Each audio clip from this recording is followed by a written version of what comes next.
ఆంధ్రప్రదేశ్ ప్రజలకు భారతీయ రైల్వే శుభవార్త తెలిపింది.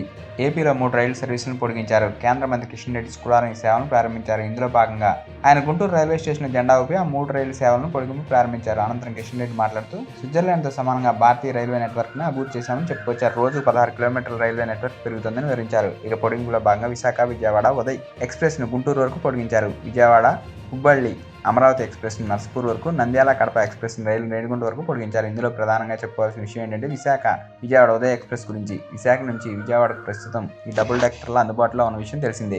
మంచి సౌకర్యాలతో కొన్ని డబుల్ డెక్కర్ రైలు ఇప్పటి వరకు విశాఖ నుండి విజయవాడ వరకు వెళ్తుండగా ఇకపై గుంటూరు వరకు వెళ్ళనుంది. విశాఖపట్నం నుంచి విజయవాడ, విశాఖపట్నం 2-22-701, 2-2-702, 2-2-701 మధ్య నడిచే డబుల్ డెక్కర్ రైలు విశాఖపట్నం నుంచి ఉదయం 5 గంటల 20 నిమిషాలకు బయలుదేరి 11 గంటల 25 నిమిషాలకు విజయవాడ చేరుకుంటుంది. అక్కడ నుండి 11 గంటల 25 గంటలకు బయలుదేరి 11 గంటల 35 గంటలకి గుంటూరు రైల్వే స్టేషన్ చేరుకుంటుంది. ఇక తిరుగు ప్రయాణంలో రైలు నెంబర్ 22-702 గుంటూరు, విజయవాడ, విశాఖపట్నం, గుంటూరు 4 గంటలకు బయలుదేరి 7 గంటల 5 నిమిషాలకి విజయవాడ చేరుకుంటుంది. అక్కడ నుండి 17-15 గంటలకు బయలుదేరి 22 గంటలకు విశాఖపట్నం జరుగుతుంది. ఇక రైలు దువ్వాడ, అనకాపల్లి, తుని, సామర్లకోట, రాజమండ్రి, తాడేపల్లి, ఏలూరు, విజయవాడలో ఆగుతుంది.